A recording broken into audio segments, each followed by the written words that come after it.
ये है रांची नगर निगम के वार्ड 34 की सड़कों का शानदार दृश्य। यहाँ ये सड़कें हैं या फिर ये तालाब हैं, पता ही नहीं चलता। आप खुद ही देख लीजिए।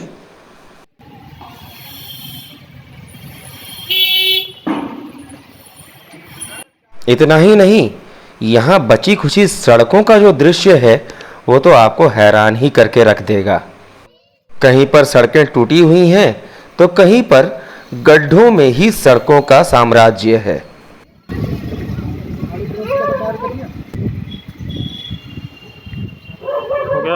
बड़ी बात यह है कि यहाँ की अधिकांश सड़कें ऐसी हैं जिनका निर्माण हाल में ही कराया गया था, और वह भी यहाँ के वार्ड पार्षद विनोद सिंह के माध्यम से।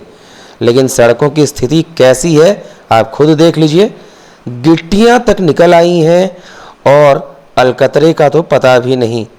ऐसा लगता है कि गिट्टियों को काला रंग देकर सड़क के ऊपर बिछा दिया गया है, और जब इन पर पैर लगता है तो ये गिट्टियां छितराने लगती हैं, इधर से उधर भागने लगती हैं। थोड़ी दूर और आगे बढ़ने पर सड़क जगह जगह से उखड़ी हुई भी नजर आती है। अच्छा रुको, हम 5 मिनट मारो। और ये है डीएवी स्वर्णरेखा पब्लिक स्कूल। लेकिन इसके सामने का नज़ारा भी देख लीजिए। स्कूल के ठीक सामने गड्ढों में पानी भरा हुआ है, और स्कूल के आसपास सड़कों का तो पता ही नहीं चल रहा। चारों तरफ कीचड़ और पानी। इन गड्ढों को झेलते हुए आगे बढ़ना यहाँ से गुजरने वाली गाड़ियों की मजबूरी है। स्कूल के सामने की ये स्थिति स्कूली बच्चों के लिए कितनी खतरनाक हो सकती है, इस बात का बड़ी आसानी से अनुमान लगाया जा सकता है, क्योंकि ये गंदगी, ये कीचड़ बच्चों को बीमार करने के लिए काफ़ी है।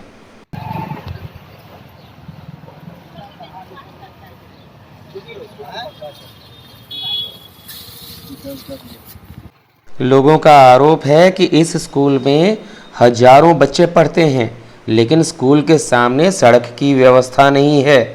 आसपास गड्ढों में पानी भरा हुआ है, जिससे बच्चों के इन गड्ढों में गिरने का खतरा बना रहता है।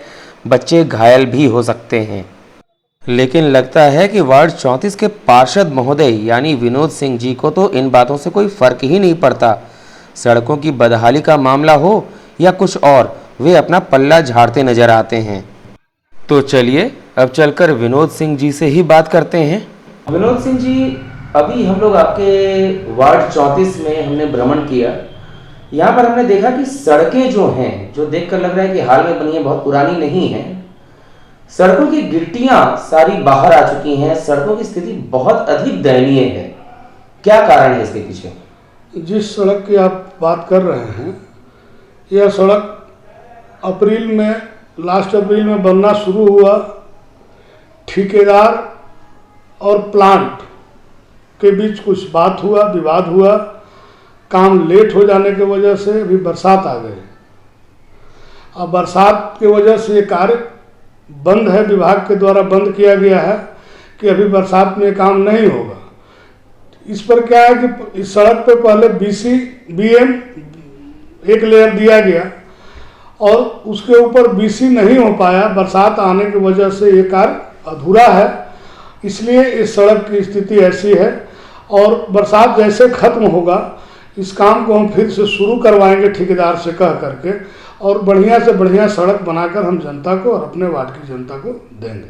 लेकिन जहाँ तक BM की बात है, BM तो पहले डल चुका, और BM भी इतनी आसानी से ऐसे उखड़ कर बाहर नहीं आता है। कई लेयर बनती है सड़क, लेकिन जिस तरीके से भी पूरा ऐसा लग रहा है कि सड़क बनाई तो गई थी लेकिन बनी नहीं।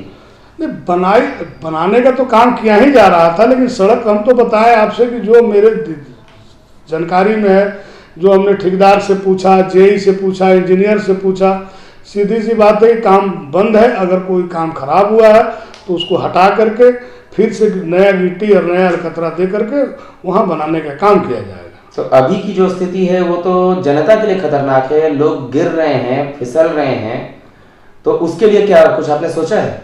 अब इसके लिए तो मतलब हम तो जनता से अपना यही कहेंगे कि जो कष्ट है देख के चले। आने वाले समय में सड़क को बेहतर बनाने का काम किया जाएगा। जैसा कि आपने कहा कि जो भी गड़बड़ी हुई है उसको दोबारा फिर से कराया जाएगा, जी।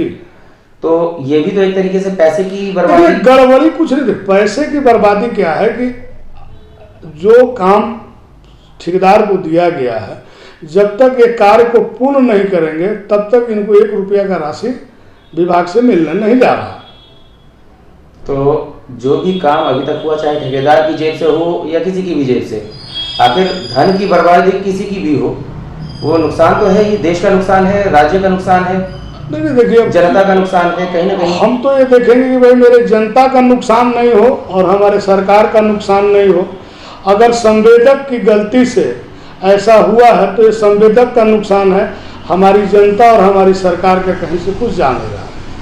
तो क्या इसके लिए संवेदक के ऊपर कोई कार्रवाई भी करेंगे? क्योंकि अभी की जो स्थिति है, ठीक है अधूरा काम है मानते हैं, लेकिन अभी की स्थिति है वो सामान्य स्थिति नहीं है, खतरनाक हो गई है स्थिति। नहीं, कार्रवाई तो तब हम करते जब वो सड़क पूर्ण बना कर देते, अगर उसमें कुछ विचलन होता, कुछ गलतियां होती, तब हम उन पर कार्रवाई करते। अब तो चूंकि विभाग के द्वारा ही लेटर दे दिया गया है कि आप बरसात में इस कार्य को पूर्ण नहीं कर सकते हैं, चूंकि ये अलकतरा का काम है, बरसात में होता नहीं है, ये जब होगा बरसात के बाद ही होगा। ये काम करीब 2-3 महीना पहले जिसमें बरसात नहीं था उसी समय रुका था, और उस समय भी हम इस सड़क को देखे तो वही हालत में था जो अभी है। हाँ तो रहेगा, बरसात हुआ नहीं तो फिर इस हालत में गया कैसे वो? कुछ जिस हालत में जाए, सड़क को बननी है, सड़क को बनाना है संवेदक को, हम लोग खड़े होकर बनवाएंगे बरसात के बाद। यानी प्रश्न ये उठता है कि बारिश होने के पहले से काम बंद है। हम तो बताएं अभी कि संवेदक और प्लांट, जहां अलकतरा का प्लांट है, जो अलकतरा और गिट्टी मिला करके जो मिक्सिंग प्लांट जिसको बोलते हैं हॉट मिक्सिंग प्लांट, जिसको भी संवेदक काम दिए थे, उन संवेदक और प्लांट के बीच का कोई बात था जिसके वजह से ये काम जो 15 दिन में काम खत्म होना चाहिए महीनों लग गया, और तब तक बरसात आ गया और इस काम को रोक दिया गया। तो सुना आपने, पार्षद महोदय के अनुसार सारी गलती संवेदक और प्लांट की है, लेकिन प्रश्न ये उठता है कि सड़क बनाने के क्रम में पहली लेयर डालने के बाद गिट्टियां इतनी आसानी से निकल कैसे जा रही हैं? पार्षद महोदय को इस बात का उत्तर तो जनता को देना ही होगा।